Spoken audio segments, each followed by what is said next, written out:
जैसा कि last episode में हमने देखा था कि जेड एम्परर हेवनली कोर्ट में वापस आ चुके हैं। जब उन्हें पता चला कि डीमंस ने चांगशाओ पर जानलेवा हमला किया तो तुरंत ही डीमंस के खिलाफ जंग का ऐलान कर देते हैं। लेकिन उन्हें इन एंशिएंट डीमंस को हराने में बाकी के सेक्ट की मदद चाहिए थी। हालांकि सबने उनकी हेल्प करने से मना कर दिया, जिसके चलते जेड एम्परर काफी ज्यादा भड़क गए थे। वो अपना एम्परर सील लेकर सीधे हेवनली कोर्ट चले गए ताकि वो अपनी पोजीशन से इस्तीफा दे पाए। तो अब इस हद तक बात आने के बाद डाफ हेवन को इन सभी सेक्ट के खिलाफ एक्शन लेनी पड़ी। डाफ हेवन जाई, चान और जीफंग टाओइज्म को कैटास्ट्रोफी में पार्टिसिपेट करने का हुक्म देते हैं और ये सारी प्लानिंग थी चांगशाओ की ताकि वो इस जंग में जीफंग टाओइज्म को भी घसीट पाए। और होता भी बिल्कुल वैसे ही। अब जीफंग टाओइज्म भी ग्रेट कैटास्ट्रोफी का हिस्सा बनेगा।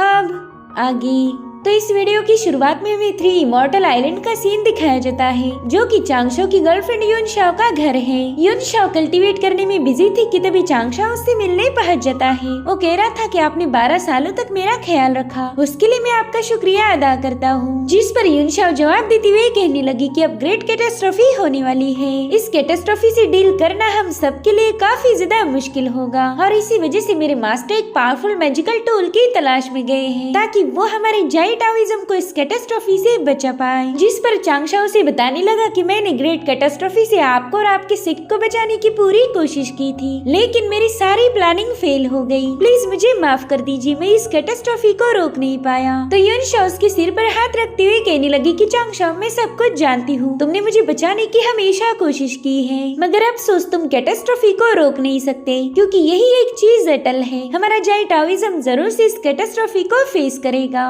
जिस पर चांगशाओ कहने लगा कि जाई टाओइज्म का तो मुझे नहीं पता, लेकिन मैं आपको कैटास्ट्रोफी से बचा सकता हूँ। मगर इसके लिए युनशाओ ने मना किया। वो कह रही थी कि कैटास्ट्रोफी हेवनली कोर्ट से रिलेटेड है और तुम उसी हेवनली कोर्ट के वाटर गॉड हो, तो मैं नहीं चाहती कि तुम मुझे बचाने के चक्कर में हेवनली कोर्ट के खिलाफ जाओ। ये सुनकर चांगशाओ और ज्यादा परेशान हो गया, मगर वो युनशाओ से वादा करता है कि अगर उसे मौका मिले तो खुद की जान देकर भी युनशाओ को प्रोटेक्ट करेगा। और अब फाइनली चांगशाओ 3 इमॉर्टल आइलैंड से रवाना होने के लिए तैयार हो गया। युनशाओ उससे पूछने लगी कि अब तुम कहाँ जाने वाले हो, जिस पर चांगशाओ कहता है कि मास्टर के साथ जो भी हुआ वो अभी तक लिनशाओ को पता ही नहीं, वो बेचारी तो अभी भी मास्टर और मेरा इंतजार कर रही होगी। अब लगभग 12 साल बीत चुके हैं, तो मुझे नहीं लगता कि मैंने लिनशाओ को और इंतजार करवाना चाहिए। मास्टर के साथ क्या क्या हुआ वो सब उसे बताना ही होगा। तो युनशाओ भी एक फ्लावर चांगशाओ को देने लगी। वो कह रही थी कि मैं भी मास्टर युआन को जानती थी, तो ये मेरी तरफ से मास्टर युआन की ग्रेव पर रख देना, मास्टर युआन हमेशा हमारी यादों में रहेंगे। तो चांगशाओ भी इस फ्लावर को एक्सेप्ट कर लेता है। जिसके बाद हमें शाओकिंग पिक का सीन दिखाया गया, जो कि पहला हरा भरा हुआ करता था, मगर अब यहाँ की सारी रौनक जा चुकी है। 12 साल पहले चांगशाओ मास्टर युआन को बचाने में फेल हो गया और इसी वजह से वो लिनशाओ से नजरें भी मिला नहीं पा रहा था।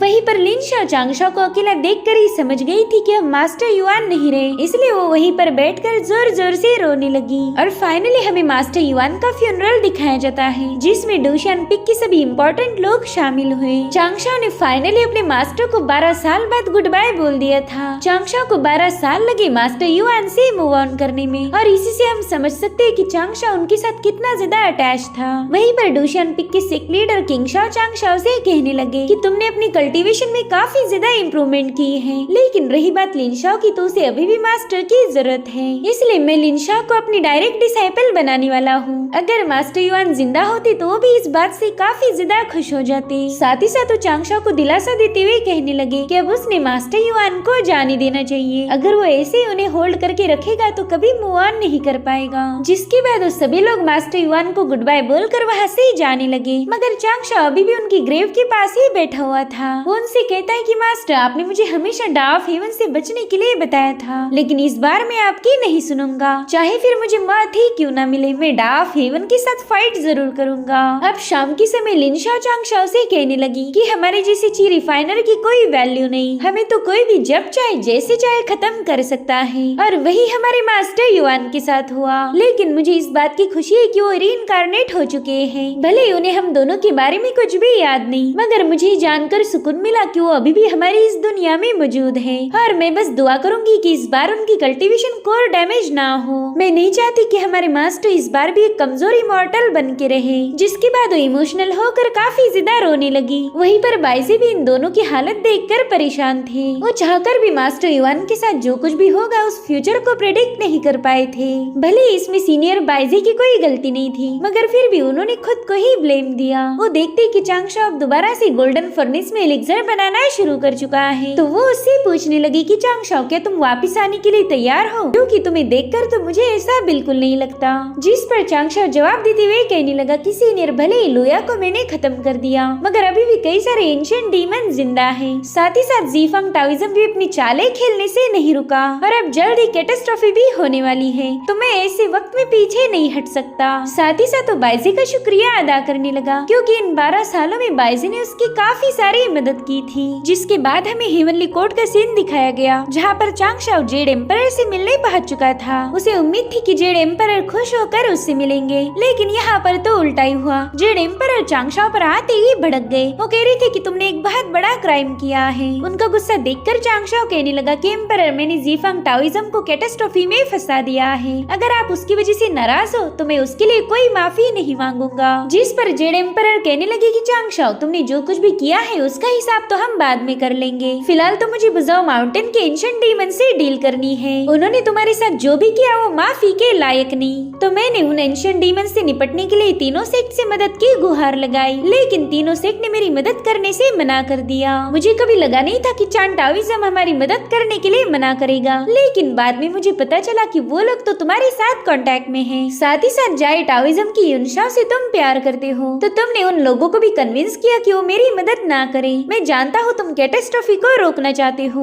मगर ऐसा नहीं हो सकता। जिस पर चांगशाओ जवाब देते हुए कहने लगा कि लोया को मारने के बाद मैं काफी दिनों तक डार्क हेवन की इनकार्नेशन फॉर्म के साथ था और उनसे मुझे कैटास्ट्रॉफी से रिलेटेड काफी सारी बातें पता चली। अगर आपके पास वक्त हो तो सारी बातें मैं आपके साथ शेयर करना चाहूंगा। अब चांगशाओ ने जेड एम्परर के क्या कान भरे, ये फिलहाल तो एक सीक्रेट है, लेकिन ये सारा डिस्कशन कैटास्ट्रॉफी से रिलेटेड था। जिसके बाद हमें चांगशाओ के सी गॉड टेम्पल का सीन दिखाया जाता है, जहाँ पर चान टाओइज्म के लोग चांगशाओ से मिलने आए थे। वो चांगशाओ के स्टेचू को देखकर कहने लगे कमीने वाटर गॉड जल्दी से बाहर आ जा, हमें तेरे साथ एक इम्पोर्टेंट बात करनी है। ताई का गुस्सा देखकर तो चांगशाओ भी थोड़ा सा घबरा गया। अब इससे पहले कि वो लोग चांगशाओ पर और भड़के, वो तुरंत ही उनके सामने आ जाता है। उसके वहाँ आते ही चान टाओइज्म का येलो ड्रैगन जैंग चांगशाओ से कहने लगा कि हेवनली कोर्ट का इमॉर्टल फुयान उस दिन हमारे चान टाओइज्म मदद मांगने आया था और तुम्हारी बातों में आकर हमने उसे मदद करने से मना किया, मगर ये सब तो तुम्हारी चाल थी। वहीं पर टाई तो चांगशाओ पर इतना ज्यादा भड़का हुआ था कि वो सीधा उस पर अटैक करने के लिए आगे बढ़ता है। वो कहने लगा कि तुम्हारे कहने पर हमने उसे वापस भेज दिया और पता नहीं उस बंदे ने जेड एम्परर को क्या बताया होगा, जो जेड एम्परर सीधे डार्क हेवन के पास रिजाइन करने चले गए और इस सब की वजह तुम हो। जिस पर चांगशाओ कह रहा था सीनियर प्लीज गुस्सा मत कीजिए, देखिए जो भी मैंने किया वो सिर्फ जंग रोकने के लिए किया। ये सुनकर येलो ड्रैगन भी टाई को समझाने लगा कि वाटर गॉड जो भी करता है इसके पीछे हमेशा कोई न कोई वजह होती है, मगर टाई ये बात सुनने के लिए तैयार ही नहीं था। वो कहता है कि इसी वाटर गॉड की वजह से हम कैटास्ट्रॉफी का हिस्सा बन चुके हैं। तो जैनरेन बताते हैं कि हमारे चान और जाई टाओइज्म ये तो हमेशा से कैटास्ट्रॉफी का हिस्सा बने थे,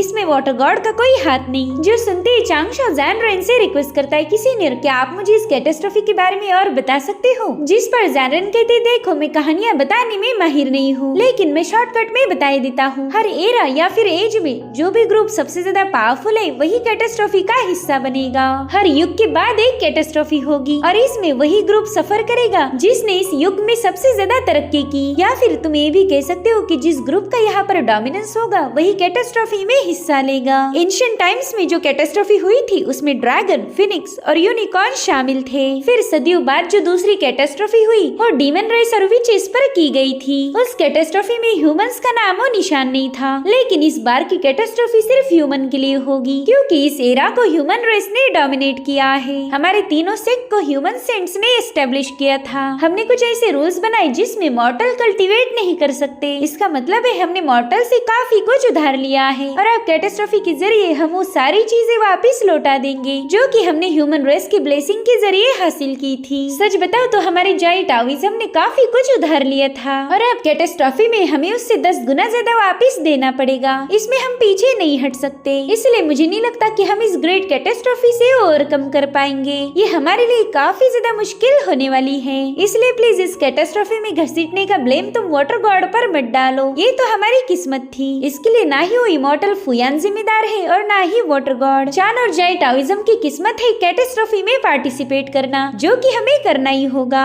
और रही बात जीफांग टाओइज्म की, तो उन्होंने इस एरा में कुछ खास नहीं किया और ना ही वो अपनी टीचिंग के जरिए मॉर्टल्स की ब्लेसिंग्स ले पाए। अगर टेक्निकली देखा जाए तो जीफांग टाओइज्म इस कैटेस्ट्रॉफी का हिस्सा नहीं बनना चाहिए, मगर पता नहीं क्यों वो लोग इस कैटेस्ट्रॉफी में शामिल हो गए। उन्होंने तो इस एरा में तरक्की भी नहीं की थी, मगर फिर भी बेचारे इस कैटेस्ट्रॉफी में मारे जाएंगे। कोई तो है जिसने जानबूझकर जीफांग टाओइज्म को इस कैटेस्ट्रॉफी का हिस्सा बना दिया। वेल, ये हरकत की थी चांगशाओ ने। उसने जीफांग टाओइज्म से बदला लेने के लिए उन्हें कैटेस्ट्रॉफी में घसीट लिया। वहीं पर ज़ैनरेन एकदम खामोश होकर जीफांग टाओइज्म के लिए दुख मना रहे थे, जो देखकर टाई ने सीधा उनके कान के नीचे बजा दी। उनसे पूछता है, बताओ तुम्हें इतनी सारी बातें कहाँ से पता चली? जिस पर ज़ैनरेन कहते हैं कि जब आप लोगों को मारने पीटने में अपना वक्त बिताते हो तब मैं कल्टीवेट करता हूँ। साथ ही साथ मुझे एंशिएंट रिकॉर्ड के बारे में पढ़ना भी अच्छा लगता है और वहीं से स्टडी करके मुझे सारी इन्फॉर्मेशन मिली। जो सुनकर टाई समझ गया था कि वाकई वो खुद एक बहुत बड़ा बेवकूफ है। इधर चांगशाओ भी ज़ैनरेन की इस चालाकी को देखकर थोड़ा सा हैरान हो गया। उसने तो कभी प्रेडिक्ट भी नहीं किया था कि जीफांग टाओइज्म को कैटेस्ट्रॉफी में घसीटने का प्लान किसी के समझ आएगा। हालांकि ज़ैनरेन समझ गए कि जीफांग को फ्रेम किया गया है, मगर किसने, ये उन्हें अभी तक पता नहीं था। मगर इतना तो चांगशाओ को पता था कि आज न कल ज़ैनरेन उसकी इस चाल को पता कर लेगा। साथ ही साथ चांगशाओ जेड एम्परर को भी अपनी सारी प्लानिंग बताने लगा कि कैसे उसने जेड एम्परर को मोहरा बनाते हुए जीफांग टाओइज्म को कैटेस्ट्रॉफी में घसीट लिया। जेड एम्परर कहते कि उस दिन अगर मैं गुस्से में रिजाइन करने नहीं जाता तो शायद तुम्हारा प्लान फेल हो जाता, लेकिन तुम मुझे काफी अच्छे से जानते हो। तुम्हें पता था कि मैं इस बेइज्जती को झेल नहीं सकता। चांगशाओ, मानना पड़ेगा कि तुम्हारा ये प्लान ब्रिलियंट था, लेकिन अगर गलती से भी जीफांग टाओइज्म को ये बात पता चली कि तुम्हारी वजह से वो कैटेस्ट्रॉफी में फंसे हैं, तो जरूर से तुम्हारे पीछे आएंगे। जिस पर चांगशाओ कहने लगा कि अब वो हमारा कुछ भी बिगाड़ नहीं सकते। वैसे भी उन्होंने कई सालों तक हमें परेशान किया है, इसलिए वो कैटेस्ट्रॉफी डिजर्व भी करते थे। जो सुनकर जेड एम्परर हंसने लगे। वो कहते हैं कि तुम्हारे जैसा शातिर बंदा मैंने आज तक नहीं देखा था। अपने दुश्मनों से कैसे निपटा जाए ये तुमसे बेहतर कोई नहीं जानता।